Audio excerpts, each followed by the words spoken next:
बिस्मिल्लाहिर्रहमानिर्रहीम। अस्सलाम वालेकुम। आज हम लेक्चर 3 में पहला जो हमारा चैप्टर है बुक 2 का द डाइंग सन, इसके ऊपर डिटेल से बातचीत करेंगे। मैंने कल के लेक्चर में आपको पेपर पैटर्न बताया था और ये बताया था कि बुक 2 के टोटल 15 चैप्टर्स हैं। जो पहले 10 चैप्टर्स हैं उसमें आपको 3 मार्क्स के सिनोनिम्स आएंगे ऑब्जेक्टिव में और 12 मार्क्स के आपको शॉर्ट क्वेश्चन आएंगे। टोटल 9 शॉर्ट क्वेश्चन आएंगे और आपने 6 उनमें से अटेम्प्ट करने हैं। और इसी बुक का जो दूसरा हिस्सा है जिसमें 5 हीरोज़ हैं, उनमें भी 3 नंबर के जो हैं वो सिनोनिम्स आएंगे और 12 नंबर के शॉर्ट क्वेश्चन आएंगे। 8 आएंगे, 6 करना होगा। तो आज हम बाकायदा आगाज़ करते हैं इस पहले चैप्टर का, जिसका नाम है the dying sun.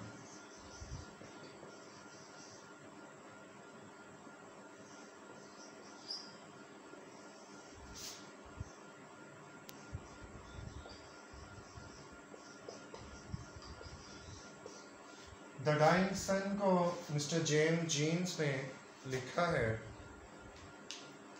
Mister James jeans ने इसमें मुख्तलिफ जो मेन चीज़ें बताई हैं, मैं चाहूँगा कि आगाज़ से पहले आपको बता दूँ। सबसे पहली चीज़ उसने बताई कि किस तरह जो सितारे हैं उनकी मौसमी कैफियत क्या है, वो शदीद गर्म है, शदीद ठंडे हैं, वहाँ पे ज़िंदगी का वजूद मुमकिन है या नहीं है।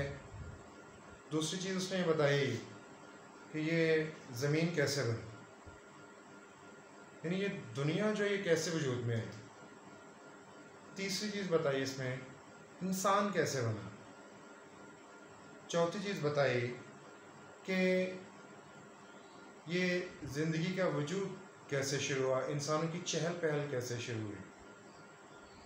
और फिर उसके बाद उसने ये भी बताया कि ये हमारी कायनात जो है वो इतनी खौफनाक क्यों है।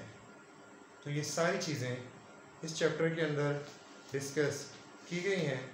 तो आज मैं इसको पढ़ूँगा। आप अपने सामने जो टेक्स्ट बुक है बुक 2 की वो खोल लें। The dying sun. The dying का लफ्ज़ मतलब होता है मरता हुआ, लेकिन यहाँ पे हम लेंगे डूबता हुआ सूरज। James jeans. एक मुसलमान होने के नाते हमारा ये ईमान है कि ये कायनात अल्लाह ने बनाई, इंसानों को अल्लाह ने बनाया, ज़िंदगी को कहने के वजूद अल्लाह ने बख्शा। ये सारी रौनकें अल्लाह रब्बुल आलमीन की तरफ से हैं। लेकिन इस चैप्टर का जो राइटर है जेम्स जीन्स, उसके अकॉर्डिंगली देखें तो उसने इससे हट के जो है वो बताया है कि ये कायनात जो है वो एक सितारा सूरज के करीब आया और फिर उसने उसके ऊपर एक टाइड जो है वो क्रिएट की, एक लहर। फिर पीछे हटने लगा तो एक पहाड़ बन गया। वो टाइड जो थी छोटी सी, वो लहर वो ऐसा ऐसा पहाड़ की शक्ल उसने धार ली और वो पहाड़ जूं वो सितारा सूरज से पीछे हटा तो वो पहाड़ टूट गया और उसके टुकड़े जो हैं वो खला में गिरे। उन टुकड़ों ने सूरज के गिर्द चक्कर लगाना शुरू कर दिया और उससे फिर जो प्लैनेट्स हैं, सैयारे जिनकी अपनी रोशनी नहीं होती, जो सूरज से रोशनी लेते हैं, वो वजूद में आए और हमारी ज़मीन में उन्हीं में से एक है। फिर उसने इंसानों की थ्योरी के बारे में बताया कि इंसान का पहले एक जिस्म का उज़्व ऑर्गेनिज्म बना और उस उज़्व ने जो है वो एक्सपायर होने से पहले दूसरे उज़्व को जो है वो जनरेट कर दिया और बिल आखिर आहिस्ता आहिस्ता इंसान बन गया।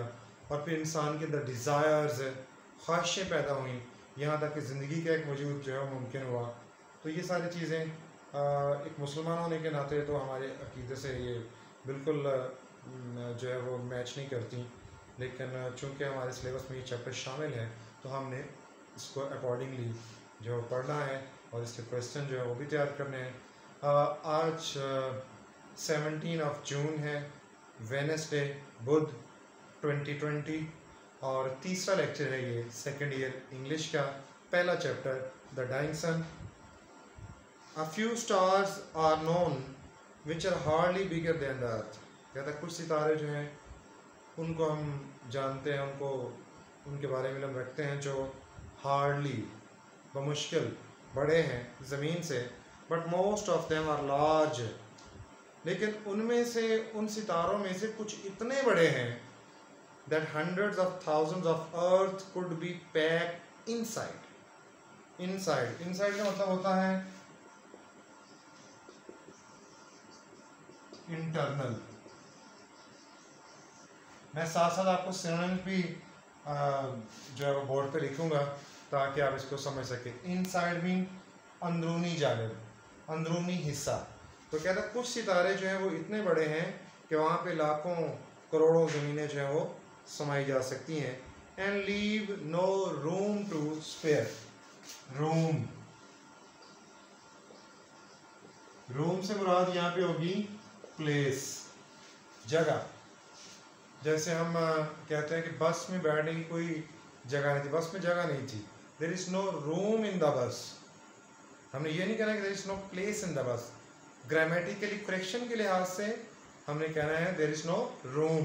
तो यहाँ पे वो कहता है कि बिल्कुल जगह जो है वो बाकी नहीं बचेगी। हेयर एंड देयर, इधर उधर, we find an immense star. Immense mean बहुत ज़्यादा,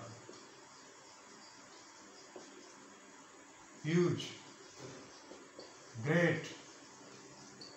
कहते हैं हम इधर उधर देखते हैं कि बहुत ज़्यादा हमें जो है वो सितारे मिलते हैं। लार्ज इनफ, जो कि इतने बड़े हैं to contain millions of earth. Contain का मतलब होता है मुश्तमिल होना, जो कि लाखों करोड़ों ज़मीनों पर मुश्तमिल है। यानी ज़मीन एक छोटा सा सैयारा है, प्लेनेट है, और वो उस कंपैरिजन कर रहा है किसके साथ? सितारों के साथ। कहता है सितारे बहुत बड़े हैं कि ये ज़मीन एक क्या लाखों करोड़ों ज़मीनें इसके अंदर समा सकती हैं। अकॉर्डिंग टू द राइटर, मुसन्निफ के मुताबिक उसमें जो वसअत है सितारों की वो बताई। And the total number of stars in the universe is probably something like the total number of grains of sand on all the sea shores of the world.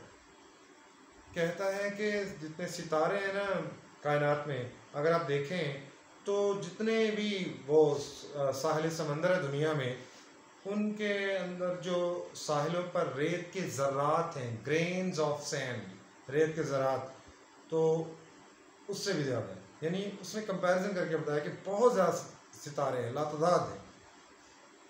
Such in the littleness of our home in space when measured to against the total substance of the universe। कहते हैं जब हम कायनात में जितनी भी चीज़ें हैं अगर हम उसकी देखें ज़मीन के मुकाबले में, तो ये ज़मीन जो है वो लिटलनेस बहुत छोटी नज़र आएगी। इससे आप अंदाज़ा कर सकते हैं कि ज़मीन जो है वो कितनी को बड़ी है। These millions of stars are wandering about in space। Vendor, एक लफ्ज़ होता है वंडर, WONDER, और एक होता है वेंडर, WANDER। जो वंडर ओ वाला है इसका मतलब होता है सरप्राइज, हैरान करना, और ये वेंडर मीन सट्रे, सट्रे यानी आवारा भटकना। तो कहता है these millions of stars are wandering about space। ये लाखों करोड़ों सितारे जो हैं वो खला में इधर उधर फिर रहे हैं। A few form groups which journey in company। कुछ सितारे ग्रुपों की शक्ल में चलते हैं, यानी मिलके सफ़र करते हैं। But most of them travel alone। लेकिन उनमें से अक्सर ऐसे हैं जो कि अकेले सफ़र करते हैं। And they travel through a universe so immense। और वो कायनात, उस कायनात के थ्रू सफ़र करते हैं so immense। immense मीन मैंने पहले लिखा हुआ है, इसका मतलब सिनोनिम बनता है ह्यूज, ग्रेट, जो कि बहुत बड़ी है। That it is a very very rare event indeed। rare का मतलब होता है बहुत कम, नायाब, यानी जो चीज़ आम आपको ना मिल सके। तो कहता है बमुश्किल कोई ऐसा जो है वो वाक़या पेश आ सकता है for one star to come anywhere near to another, कि एक सितारा दूसरे के करीब आए। यानी इतनी बड़ी कायनात है, वो जब ट्रैवल करते हैं कायनात में सफ़र करते हैं तो कहता है चांस ही नहीं है कि एक सितारा दूसरे के करीब आए। Its voyage is in complete loneliness. Voyage VOYAGE, voyage का मतलब होता है जर्नी, ट्रैवल, सफ़र करना। और कहता है इसका जो सफ़र है इन कंप्लीट लोनलीनेस, वो मुकम्मल तौर पे तन्हाई में होता है। Like a ship on an empty ocean, जिस तरह एक बहरी जहाज जो है वो एक खाली समुंदर में छोड़ दिया जाए। In a scale model, in a scale model, इसका मतलब होता है फॉर इंस्टेंस, मिसाल के तौर पे। In a scale model for instance, यानी मिसाल के तौर पे।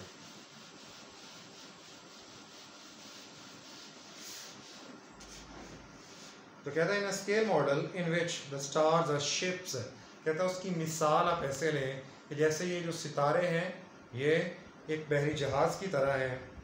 The average ship will be well over 1 million mile from its nearest neighbour, कहते हैं एक औसतन एक जहाज जो है वो लाखों करोड़ों मील दूर होगा अपनी करीब तरीन जहाज से। यानी समंदर के अंदर जब जहाज चले जाते हैं तो बहुत वो दूर दराज हो जाते हैं एक दूसरे से। जब वो ट्रैवल वहाँ पे वॉयज अपने बहरी सफ़र पे रवाना होते हैं तो फिर वो फैल जाते हैं समंदर के अंदर और काफ़ी लंबे लंबे फासले उनके दरमियान हो जाते हैं। For this it easy to understand, इससे कहते हैं हम आसानी से समझ सकते हैं why a star seldom find another star near it. Seldom mean sometime. कहते हैं क्यों ऐसा होता है कि कभी कभार एक सितारा दूसरे के करीब आता है? वजह कि वो कायनात बहुत बड़ी है। उसने एक मिसाल दे के समझाया कि जिस तरह समंदर के अंदर हम बहरी जहाज़ों को छोड़ दें तो वो जब दूर दराज चले जाएंगे तो फिर एक दूसरे से बहुत दूर, लाखों करोड़ों मील दूर होंगे। कहते हैं ऐसे ही सितारों की मिसाल है कि सितारे भी एक दूसरे से बहुत दूर चले जाते हैं और उनके दरमियान फासले बहुत बढ़ जाते हैं। वी बिलीव, हम यकीन रखते हैं, however, ताहम, that some 2000 million years ago, कि 2000 साल कबल this rare event took place, rare यानी ये नायाब वाक़या पेश आया। and that another star, कि दूसरा सितारा wandering blindly through space, wandering blindly, अंधाधुंध तरीके से वो सफ़र करता हुआ फिरता फराता जो खला में आया। Happen to come near the sun, फिर वो सूरज के करीब पहुंचा। यानी हैपन टू कम, एक चांस मिला, एक चांस, इत्तफाकन वो सूरज के करीब आया। Just as the sun and moon raise tides on the earth, बिल्कुल ऐसे ही जैसे सूरज और चांद अपनी किरणें ज़मीन पर फेंकते हैं। So this second star must have raised tides on the surface of the sun, इस सितारे ने सूरज की सतह पर अपनी शुआएं फेंकी। आप जानते हैं कि सितारों की रोशनी अपनी होती है और सियारे जो होते हैं, जैसे ज़मीन एक सियारा है तो इसकी रोशनी नहीं होती, ये सूरज से रोशनी डायरेक्ट हासिल करते हैं। But they would be very different from the little tides which the small mass of the moon raises in our oceans. और कहते हैं ये बिल्कुल मुख्तलिफ होता उन छोटी छोटी लहरों से जो हमारे जो समंदर हैं उन में बुलंद होती हैं। An immense tidal wave must have travelled over the surface of the sun, कहते हैं बहुत बड़ी immense huge tidal wave, एक लहर जो थी वो सूरज की सतह पर बुलंद हुई। At last forming a mountain, form का मतलब होता है shape, शक्ल अख्तियार करना। बिलाखिर वो बहुत बड़े पहाड़ की शक्ल अख्तियार कर गई। So high that we can hardly imagine it, इतनी बड़ी कि हम बमुश्किल उसको अपने तस्वुर में ला सकते हैं। इतनी बड़ी वो लहर जो है वो बन गई। As the cause of the disturbance come near and nearer, और जूं ये करीब आता गया वो सितारा सूरज के, the mountain would rise higher and higher, वो पहाड़ जो था वो बुलंदतर होता चला गया।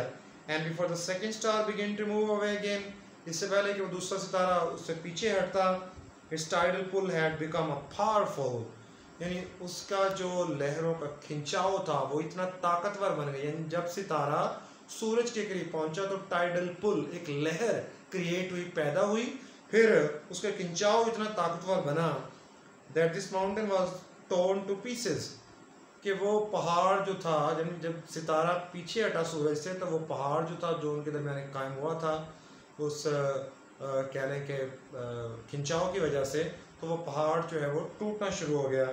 And through of small parts of itself into space, और उस पहाड़ के छोटे टुकड़े कहाँ गिरे? खला में, स्पेस में। These small pieces have been going round the sun, इन छोटे टुकड़ों ने सूरज के गिर्द चक्कर लगाना शुरू कर दिया। Ever since, यानी उस वक़्त से लेकर they are the planets, और ये क्या कहलाए? सियारे। ग्रेट एंड स्मॉल, इनमें से कुछ छोटे सियारे बने, कुछ बड़े, of which our earth is one, और इन्हीं सियारों में से हमारी ज़मीन एक है। यानी मैं दोबारा रिपीट करता हूँ कि इस पैसेज में उसने बताया ज़मीन कैसे बनी। कहते हैं एक अ वॉन्डरिंग स्टार, एक फिरता फिराता सितारा सूरज के करीब आया, उसने जब वो करीब आया तो एक टाइड, एक लहर पैदा हुई, फिर वो सूरज से पीछे हटना शुरू हुआ तो वो लहर जो थी वो बहुत बड़ी शक्ल अख्तियार कर गई, फिर वो ऊंचे पहाड़ की शक्ल अख्तियार कर गई। जब वो मज़ीद पीछे हटा तो वो पहाड़ जो था वो टूट गया, उसके टुकड़े खला में गिरे, और उनमें से कुछ छोटे टुकड़े थे, कुछ बड़े थे। फिर उन टुकड़ों ने खला में सूरज के गिर्द चक्कर लगाना शुरू कर दिया, और कहता है कि इस तरह सियारों का वजूद मुमकिन हुआ, और हमारी ज़मीन भी चूँकि एक सियारा है, इसी तरह ज़मीन का भी जो है वो वजूद मुमकिन हुआ। तो ये हमारा आज का जो है वो टॉपिक चल रहा है डाइंग सन के हवाले से, जिसमें हमने पहली चीज़ जो पढ़ी, मेन चीज़, वो ये है कि ज़मीन कैसे बनी।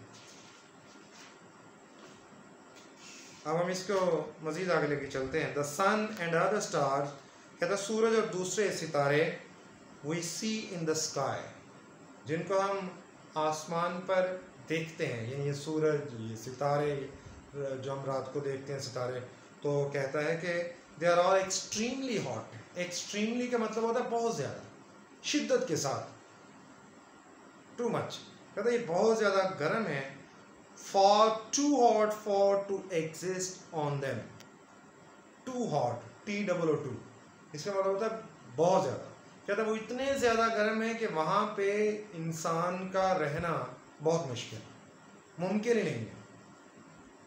सो also no doubt were the pieces of the sun, कहता है इसमें कोई शक नहीं ये सूरज के टुकड़े थे, विच दे वर फर्स्ट थ्रोन ऑफ, जब वो उससे पहली दफ़ा अलहदा हुए, ग्रेजुअली। ग्रेजुअली का मतलब होता है स्लोली,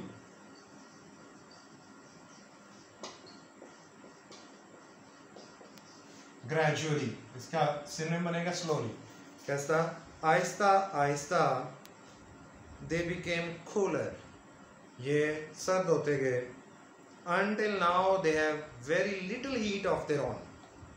little, little का मतलब होता है बिल्कुल ना होने के बराबर, a little थोड़ा सा, थोड़ी सी, द लिटल थोड़ी और ज़्यादा। तो कहता है लिटिल हीट, उनकी अपनी जो गर्मी है वो बहुत थोड़ी रह गई। Their warmth coming almost entirely from the radiation, entirely, entirely का मतलब होगा, इसका सिनोनिम बनेगा कंप्लीटली। और कहता है कि इनकी जो गर्मी है जो इनके अंदर थी वो फ्रॉम द रेडिएशन, ताबकारी से आई, which the sun pours down on them. ताबकारी किसे कहते हैं? वो गर्मी, वो कहाँ से आई? Which the sun pours down on them. जो पोर का मतलब होता है उंडेलना, जैसे हम कहते हैं कि जग में से ग्लास के अंदर पानी उंडेलो तो वो क्या होगा? पोर इंड, यानी पोर उंडेलना। सूरज ने जो सितारों के ऊपर रोशनी उंडेली, फेंकी। इन कोर्स ऑफ टाइम, वक्त गुजरने के साथ साथ, one of these cooling pieces gave birth to life, इन सर्द टुकड़ों ने जिंदगी को एक वजूद दिया, जिंदगी का वजूद मुमकिन हुआ। We don't know how, when और व्हाई दिस हैपेंड, कहता हमें नहीं पता कि ये कब, कैसे, क्यों हुआ, यानी क्यों जिंदगी को वजूद एक बख्शा उन्होंने, हमें नहीं पता। It started in simple organism, अब दूसरी बात बताने लगा है कि इंसान कैसे बना। कहता है it started from simple organism, ये एक छोटे से उज़ होता है जिस्म का कोई हिस्सा, तो एक छोटे से जिस्म के हिस्से से शुरू हुई। whose living power consisted chiefly in the being able, chiefly काफ़ी बहुत बड़ी, और उसकी ज़िंदा रहने की जो कुव्वत थी वो मुश्मिल थी काफ़ी हद तक to reproduce themselves, कि उसने रिप्रोडक्शन, यानी जब उसने एक्सपायर होने से पहले, उस जिस्म का जो एक हिस्सा बना, उसने एक्सपायर होने से पहले, डेड होने से पहले, ख़त्म होने से पहले एक और जो उज़्व था जिस्म का को पार्ट, उसको जनरेट किया, उसको जो कहला है जन्म दिया। बिफोर डाइंग, मरने से पहले। But from these humble beginning came a stream of life, stream धारा,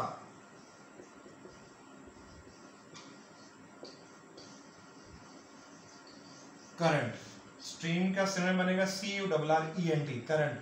करंट कहते हैं धारा, धारा कहते हैं कि ये सारी ज़िंदगी इंसानों की चहल पहल इस तरह से वजूद में आई। Which growing more and more complex, कहते हैं फिर इंसान जब बन गए तो ये चीज़ें पेचीदा से पेचीदा होती चली गई, समझ से बालातर होती चली गई, ये सारा कुछ कैसे हो गया। Has in the end produce beings whose lives are largely centered in the feelings and emotions, फिर इंसानों के अंदर एहसासात पैदा किए गए, फिर जज्बात पैदा किए गए, यानी पहले इंसान इन दोनों चीज़ों से आरी था जब बना। जेम्स जीन्स जो राइटर है इस ऐसे का, वो बताता है कि इंसान पहले आरी था इन एहसासात जज्बात से, फिर इंसान के अंदर ख्वाहिशें डाली गई, एमिशंस, फीलिंग्स, एहसासात जो है वो डाले गए। देयर सेंस ऑफ ब्यूटी, फिर खूबसूरती को परखने का एहसास उनके अंदर डाला गया। And the religions in which lie their highest hopes and noblest desires, फिर इंसानों के अंदर जो है वो उसका ज़ौक़ जमाल, यानी उसका शौक़ क्या था, मज़हब की जानिब रुझान, फिर वो मज़हब उसके अंदर इंट्रोड्यूस करवाया गया, जिसमें इंसानों की बुलंद तरीन उम्मीदें और आला तरीन जो है वो ख्वाहिशात मौजूद हैं। तो मेन जो आज का ये पहला चैप्टर हमने पढ़ा हाफ तकरीबन, उसमें मेन जो 2-3 बातें बताई गई, वो पहली बात तो ये बताई गई कि सितारों का जो है वो आपस में फासला क्यों है इतना ज़्यादा, चूँकि कायनात बहुत बड़ी है, जब वो ट्रैवल करते हैं तो बहुत बड़ा फासला होता है उनके दरमियान। और दूसरी बात बताई गई ज़मीन कैसे बनी, तीसरी बात बताई गई इंसान कैसे बने। तो इंशाल्लाह नेक्स्ट लेक्चर में बाकी चैप्टर को भी हम कवर करेंगे, और फिर उससे अगले लेक्चर में सिनोनिम्स की जो कह लें कि एग्जामिनेशन पॉइंट ऑफ व्यू से किस अंदाज में आने हैं, तो वो इस चैप्टर में प्रैक्टिस करवाऊँगा, और उससे नेक्स्ट लेक्चर में जो इम्पोर्टेंट शॉर्ट क्वेश्चंस हैं उनकी प्रैक्टिस करवाऊँगा। अपना ख्याल रखिएगा, अल्लाह आपका हामी नासिर हो, खुदा हाफिज़।